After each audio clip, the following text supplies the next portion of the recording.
আগবাঢ়ি দিছো। আপোনালোক সকলোৱে জানে এইখন গোগামুখতে 2004 চনত ভূমিধৰ বৰ্মনৰ নেতৃত্বত কেবিনেট বৈঠক হৈছিল আৰু সেই কেবিনেট বৈঠকত আমি সকলোৱে মিলি বিফল কৰিছিলো, হয় নহয় ৰাইজ? আৰু তেতিয়াৰ পৰা 2013 চনলৈকে মিচিং সাহিত্য শাসিত পৰিষদৰ নিৰ্বাচন অনুষ্ঠিত হোৱা নাছিল। আমি সন্মান জনাইছো, আমি স্বাগতম জনাইছো। মিচিং জনগোষ্ঠীৰ ৰাইজৰ যি প্ৰাপ্য, এই প্ৰাপ্য চৰকাৰে দিয়ক। তাত আমাৰ দ্বিমত আছে নেকি? তাত আমাৰ দ্বিমত নাই। কিন্তু এটা জনগোষ্ঠীৰ অধিকাৰ দিবলৈ যাওঁতে আন আন জনগোষ্ঠীৰ অধিকাৰ খৰ্ব কৰিব, আমাৰ অধিকাৰ আমাৰ পৰা কাঢ়ি লৈ যোৱাৰ চেষ্টা কৰিব, তাত আমি হাত সাৱটি বহি থাকিম নেকি? আৰু সেইটোৱে হবলৈ ধৰিছে। 2013 চনত প্ৰবল প্ৰতিবাদত মান্যতা দি আমাৰ দাবীক মানি অসম চৰকাৰে 117খন গাঁও কৰ্তন কৰিছিল। কিন্তু এতিয়া মিচিং সাহিত্য শাসিত পৰিষদৰ ভিতৰত 217খন গাঁও অন্তৰ্ভুক্ত কৰি লৈছে। সেয়া আমি মানি লম নেকি? আমাৰ কৃষিভূমিসমূহ তেখেতলোকৰ পৰিষদৰ এলেকাৰ ভিতৰত অন্তৰ্ভুক্ত কৰিব আমি মানি লম নেকি? আৰু যেতিয়ালৈকে এই প্ৰতিবাদ মান্যতা নিদিব, আমাৰ অনামিচিং ৰাইজৰ গাঁও আৰু কৃষিভূমি কৰ্তন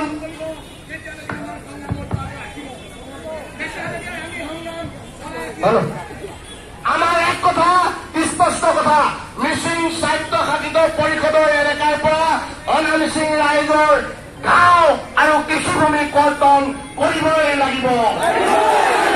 আমি এটা আহ্বান জনাই দিব বিচাৰো। সৌসিদিনা প্ৰধান বৰুৱা ডাঙৰীয়াই ফেচবুকত এটা আপডেট দিলে যে আমি বিলাক বোলে দুষ্কৃতিকাৰী। আমি কি দুষ্কৃতিকাৰী নেকি? আমি হাতত দা লাঠি লৈ আহিছো নেকি? আমি বোমা বাৰুদ ব্যৱহাৰ কৰিছো নেকি? তেতিয়াহ'লে প্ৰধান বৰুৱাই উত্তৰ দিব লাগিব, আমি কেনেকৈ দুষ্কৃতিকাৰী হৈছো।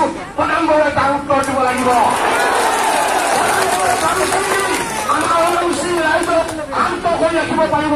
দুষ্কৃতিকাৰী বুলি শব্দ প্ৰয়োগ কৰিছে, তাৰ প্ৰত্যুত্তৰ দিবলৈ আমি সকলোৱে সাজু হ'ব লাগিব, মাৰ মানি থিয় দিব লাগিব। আমাৰ এটাই দাবী, চৰকাৰৰ প্ৰতি আহ্বান, আমাৰ সংগ্ৰামক মান্যতা দিয়ক। আমাৰ অনামিচিং ৰাইজৰ গাঁওসমূহ কৰ্তন কৰক, আমাৰ কৃষিভূমি কৰ্তন কৰক। অন্যথা অহা 30 তাৰিখে জেলবোৰৰ কাৰ্যসূচী আমি ৰূপায়ণ কৰিবলৈ সাজু হৈ আছো।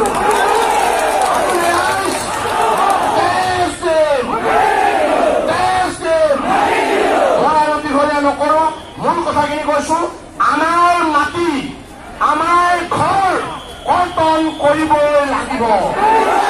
ধন্যবাদ। সদৌ শেষত সকলোলৈকে পুনৰবাৰ কৃতজ্ঞতা জনাইছো। আমাৰ দাবী, আমাৰ দাবী, আমাৰ দাবী। এই মুহূৰ্তত আমাৰ যিবিলাক আমাৰ অনামিচিং আছে, অনামিচিং বিলাকক আমাৰ চৰকাৰ তৰফ থাকিবলৈ আমাক দিয়ক। আমাৰ এটা এখন কোনোবা পৰিষদৰ তলত এটা আমাৰ জনগোষ্ঠীৰ তলত আমি থাকিব নিবিচাৰো।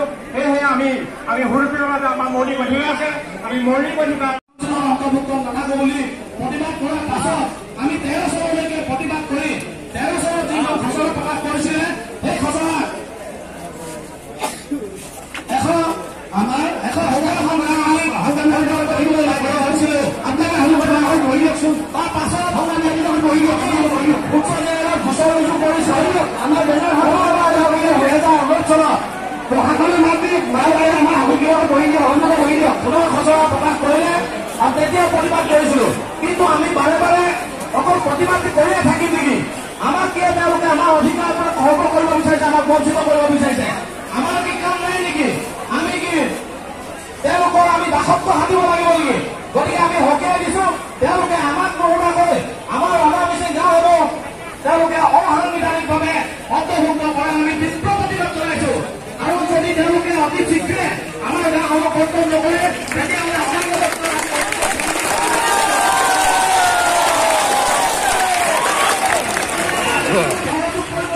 কাটাটাৰ লগাই দিলে।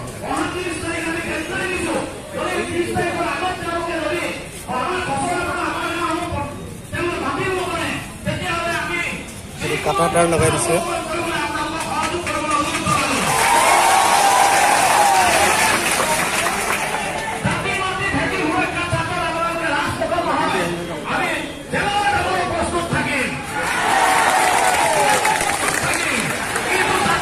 আমি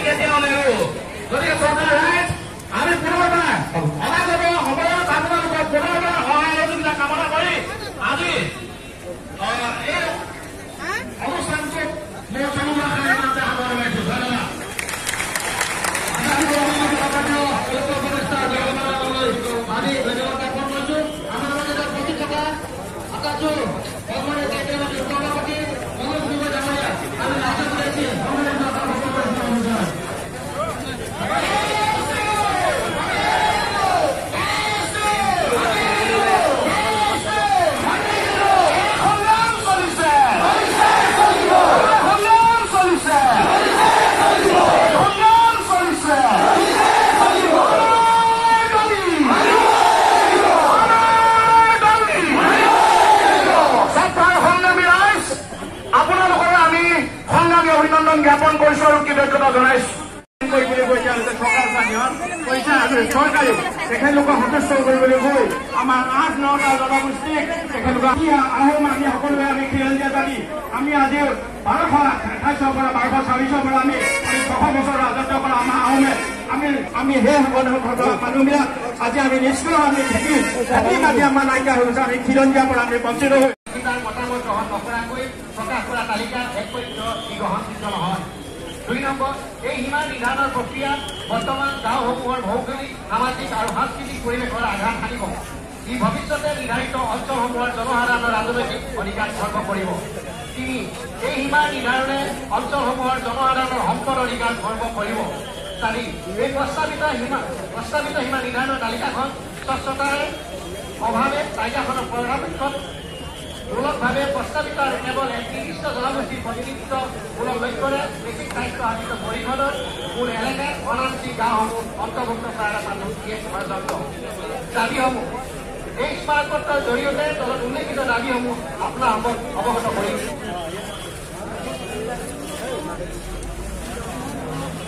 প্ৰথম, সীমাৰ পুনৰ্মূল্যায়ন অঞ্চলৰ অনামসী জনসাধাৰণৰ লগত মুকলি আলোচনাৰ জৰিয়তে সীমা নিৰ্ধাৰণ কৰাৰ ব্যৱস্থা গ্ৰহণ কৰক।